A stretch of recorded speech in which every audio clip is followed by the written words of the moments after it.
What advice have you got for me? Bitch, you don't see me standing next to you. I gotta add another clip because today, Whitney slayed me. Who's Oh.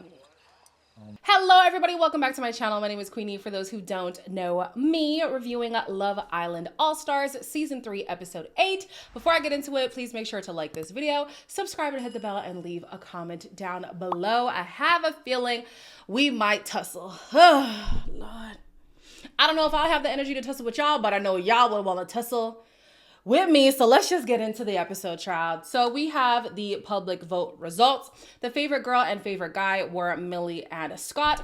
Not surprised by Millie, a little surprised by Scott. Not because he hasn't been giving us the drama, but sometimes when you do have a strong personality, as we're about to see, you tend to not be favored by the general public. You know what I'm saying? So I think Scott is in a good place regarding who he is and how he presents on the show. So he's likely not going to get the same response as some other people, right? So in the bottom, we have Jess, Whitney, and AJ. And for the guys, we have Sean, Connor, and Charlie. I hate to see my girl at the bottom, but like I said, strong personality and the impression that people already have of her before coming on All Stars, I'm not surprised that Whitney is at the bottom. Let me tell you what I am surprised by. The decisions that these people made, not necessarily Scott. Scott was like, I'm torn between picking between connections or the people who I'm friends with. He ultimately chose friendship. A lot of people have issues with that. This is not Friendship Island. Sure, it's not. But AJ, you've been all up in Shaq's booty hole, who's been up Charlie's booty hole. So y'all are just all up in there. You know what I'm saying? So, yeah, when Scott sent AJ home, I wasn't surprised. She feels like that decision was a cop-out. It was either you or Jess, and you just put your connection with your mans on ice. So I don't know, sister. Then here comes Millie. Millie had my jaw in the basement, and I live on the top floor of my apartment building. I already wrote in my notes, Millie sends home Connor. When I tell you, like, everything in my, like, I still can't process what just happened. She sent home Charlie. How often, if ever, do you see anybody send home their connection? They are actively coupled up right now. And she sent him home. Ooh, the man was pissed. The man was so mad. He did not want to talk to her after the fact. She wanted to just explain herself. When they did have a quick little conversation, he was like, I feel like the outside noise is the reason why you just don't want to accept accountability. The introspection is lacking severely when it comes to Charlie. And when he talks to Maya, it's even more so. But I just want to give Millie her flowers. Millie, I am so proud of you, girl. I am so proud of you. She said, I deserve better and proved it. Woo! Yeah, girl.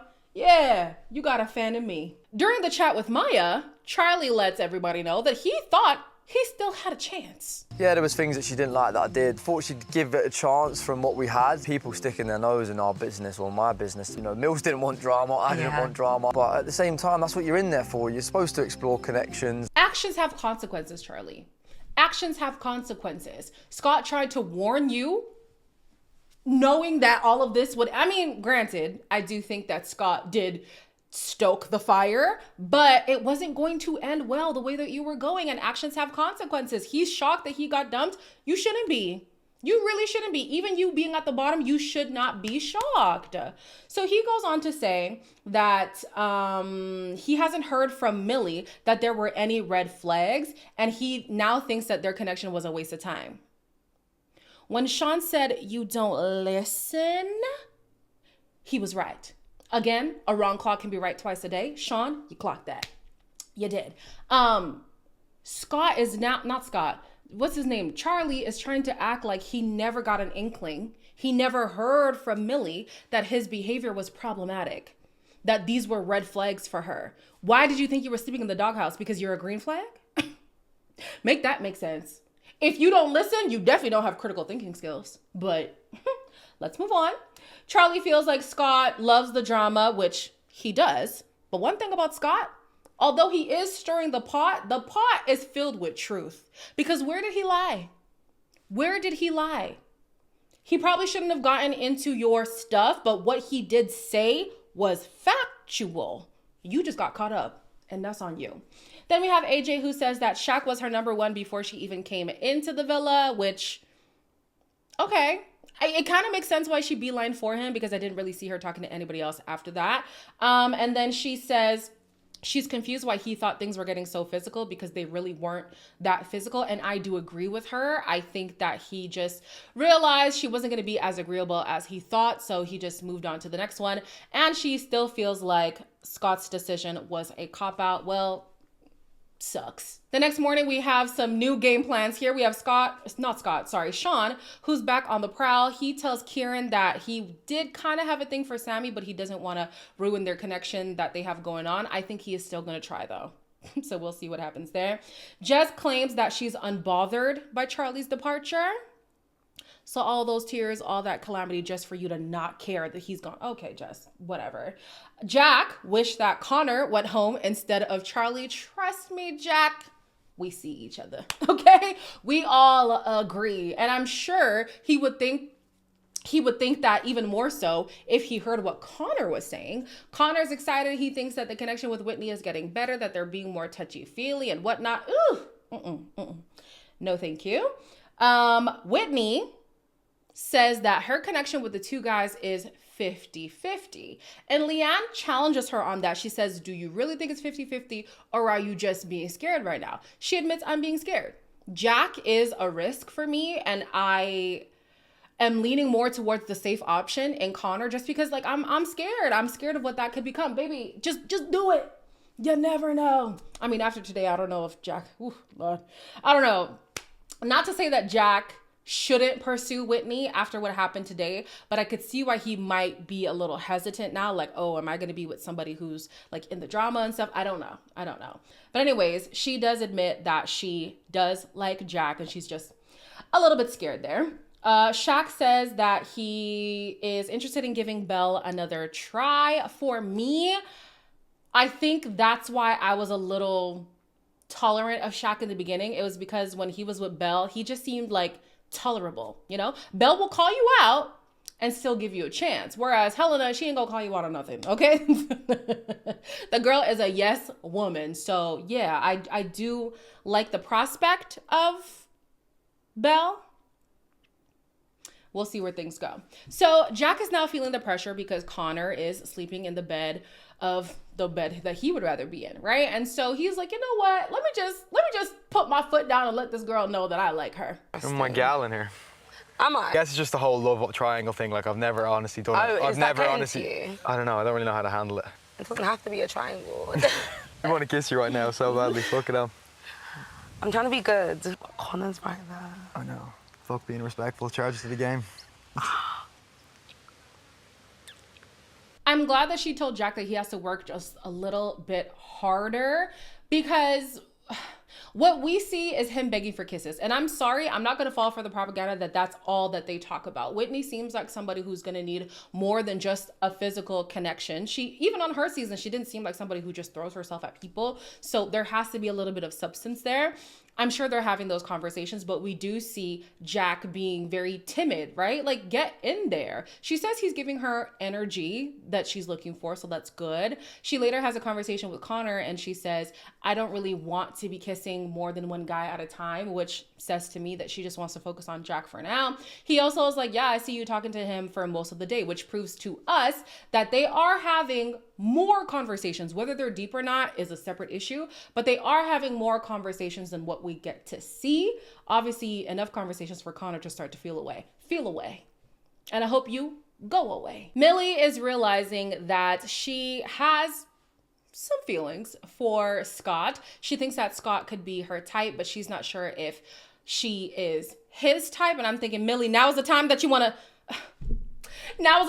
throw your hat into the ring. Come on. Thankfully, Leanne and Scott get sent on a date, and the date was a really good one. There you go. Thank you. My beautiful lady. Don't think anyone's where we are. I like the fact that you're strong in your opinions and you stand up for what you believe in. I'm so thankful for this. I feel like I've known you way longer. I've known you way longer. I do like you. I like you as well. I'm already bracing myself for impact, unfortunately. Scott Scott scares me. He does. I want to believe the things that he's saying. And he's saying the sweetest things. He's like, yes, I like you. And I do have hopes that this could be more than like. They talk about the distance. And he's like, honestly, London is not too far. I can make that trip. And you have a reason to now come see me and stuff. He's excited to show her around. He says that every time he sees her, he just wants to make her happy. I mean, we see that these two are latched to each other, the little minuscule moments that we get of them. They are attached at the hip. So I do believe that there's a connection there. I'm just scared with now Millie saying that she's interested. Scott might turn his head. He might. Oh. And Leanne is starting to fall. I feel like at first Leanne was, you know, just putting her toe in, but I think she's knee deep now. It was a cute date though. I thought it was nice. So we have Belle who is talking to Whitney, and Whitney's trying to encourage her to go pull Shaq for a chat. After a lot of and ahhing, she finally decides to do it. Are you gonna lip sync? Should I? Do you want to? Come on, you've been on the back burner for ages. No one's gonna step aside for you. I'm coming over to pull you for a chat, so Helen, I'm so sorry. There is definitely interest on my part. I'm interested in you as well. Like, I wake up, pray, eat, pray. Are you a God-fearing man? You definitely got that in me. You and I both know that we would like to kiss at this point. Really stay respectful. Yeah. I hope for Shaq's sake, he knows dealing with Belle is not gonna be like dealing with Helena. Okay? This agreeable thing that you got with old girl is not gonna work on Belle. This woman has no problem holding you accountable. She has no problem setting a standard and sticking to it. You know what I'm saying? So yeah, best of luck to you. It did seem like they wanted to genuinely kiss in there. It didn't feel like that moment was forced, but out of respect for the connection with Helena, they both decide that they're just not gonna do that. Yeah, I think I forget sometimes how much I dislike Helena. Maybe that's what it is. Because it's not like his connection with Helena is not good, but I just can't stand Helena, you know? Yeah, we'll see. Leanne and Scott come back from their date, and they're debriefing with the guys and girls. And basically they're like, yeah, we do like each other. We think that things are going down a good path, and I'm just happy to see it, right? Whitney has to inform Leanne on what's been going on. And she says, yeah, I kissed Jack just out in the open. And she's like, oh, okay, this is new. This is good. Whitney then says, yeah, hear me and hear me clearly. Whitney then says, I fancy Jack. So to the people who were like, oh, Whitney's just forcing it, she's just using him as a placeholder, she just whatever, nobody's saying this is likely going to be endgame. I don't even believe this is going to be endgame. But I'm not under the delusion that she does not like him. She likes him. And I think liking him caught her off guard, but it's a fact nonetheless. The girl likes Jack. End of story. They even ask her, so what are you going to do if Connor tries to kiss you? She's like, I'm not on that. Period. Yeah. Do what y'all gotta do, Whitney and Jack. I'm here for it. Kieran then takes Scott for a chat, and my heart sank. Is there anyone in you for you? Charlie and Scott. And I do like Leanne. The conversation with Millie were flirty and we did get on, and of course I'm going to go and be open to getting to know her. Can't close yourself off. That's just a stupid thing to do. This is not a complete loss. All hope is not lost. Scott says it would take a lot because I really do like what I have with Leanne. I'm not going to pursue things with Millie. I'm going to wait for her to come talk to me. At this point, I don't know if Millie's going to say anything, especially since Leanne came back so giddy and excited. And it looked like Millie was like, ooh, this is not the time to now say, hey, I'm also interested. So yeah, I don't know if Millie's going to do anything. Send in a guy, please. Send in a guy for Millie. I'm not mad at Millie. I like her presence in the villa. Send in a guy from her so she can leave Scott and Leanne alone, please. Please, my heart can't take it. Speaking of things my heart cannot take, this damn Never Have I Ever game. Oh, guys. So Kieran, Helena, and Shaq say that they have had threesomes. Belle and Whitney would rather kiss someone they are not coupled up with. They make Belle kiss Sean in the moment. Don't pressure me to kiss nobody. Oh, especially Sean of all people. Lord have mercy. Connor wants to kiss in bed, but Whitney, she's not keen. She's not on that type of time right now. Helena and Whitney start giving Shaq some lip about his kissing activities. It felt like to me he was going in more on Whitney, and that's going to be a theme in this little interaction here. Whitney was basically saying the idea not to kiss in the hideaway was Belle's, and he's like, no, it was a mutual decision. Why do you think that I can't say yes to? You don't know what we had. He's like, oh, relax. Oh my gosh, relax. Because number one, okay, this is where I feel like we're gonna tussle. I do believe that Whitney came in with a bit of something. I'm not quite sure.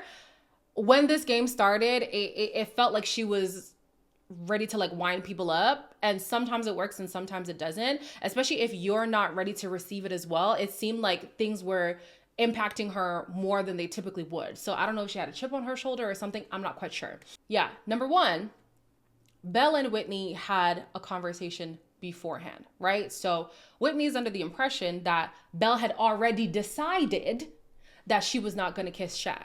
So whether or not they mutually agreed in the hideaway, she had already said that, which is what led Whitney to say what she said. But number two, everybody like winds the other person up. Everybody tries to throw in, you know, a cheeky comment, something slick, whatever. So I don't know why Shaq got so touched by it. But then again, I could say that for Whitney as well, because there was another question that was like, oh, whose name have you forgotten in the villa? And Jess is like, Whitney. And Whitney's like, yo, why are you trying to draw me out? And I get it. You're my friend. And also it is now embarrassing for the other person whose name I forgot. It's a guy that I'm literally supposed to be sharing a bed with. You know what I'm saying? But then I'm like, everybody's doing that. Like, you just did it too. So I think her being mad at Jess was just a little, yeah, I don't know. I don't like that Jess tried to draw her out because they are real friends on the outside. So I'm not quite sure why she wants to embarrass Whitney in that way. But I do feel like there was a rift in their friendship even from a few episodes ago. So yeah, I don't know. Maybe this is the end of Whitney and Jess's friendship. I don't know. I mean, it's not that deep, but it definitely has the potential to go down that road. Shaq said he would have wanted somebody else to go home the night before, and he would have rather it be Connor instead of Charlie. Well, damn, forget AJ then. Like, who gives a damn about AJ? Whew, mercy God. Then Whitney speaks up about Shaq having the ick. And she's like, well, just because some things irritated you doesn't mean you have the ick. And he's like, I don't know. They were just going back and forth. And essentially, Sammy was chiming in saying the same thing that Whitney was saying, being like, just because something is annoying doesn't mean you've gotten the ick and it's now like irreversible. You're talking as if the connection with AJ was irreversible, but that's not the case. You guys just took a step back, which is what Whitney was trying to say. But for some reason, when it's Whitney talking, Shaq gets, you know, I don't know, whatever this means. Verbalize this. But then when Sammy's saying the same thing, he is speaking a little bit softer to her. So I could understand why Whitney was irritated by that. Millie decides to get up and use the bathroom. Whitney decides to go with her. And when they're asking her like, yo, where you going? She's like, nah, I can't do this anymore. And you know what? If you feel like being in a situation is just going to make things worse, remove yourself. Absolutely remove yourself. Then here goes Shaq. Yeah? Shaq starts to talk about Whitney being like, I don't know why she's coming at me like this, like that, like this, like that. Shaq? Are you not the same person who just tried to rip into Scott for talking about Charlie when Charlie was not there? Shaq said, there's too many SHCH, my brain. Shaq was like, it is not fair for you to speak about somebody who's unable to defend themselves in the moment. So why are you talking about Whitney? So why are you talking about Whitney? Shut up, man. Oh, I can't stand Shaq. I really can't. Maybe Belle can redeem his character for me, but right now it's a wash when it comes to Shaq. In the next episode, it seems like everybody's gonna be kicking off. Literally everybody. Kieran and Whitney. Scott and somebody else. I don't know who he was going off on. Shaq is irritated. Everybody is irritated. Jess is crying for the 11th time. I'm ready. Bring it all. As always, like, comment, share, and subscribe, and I'll see you in the next one.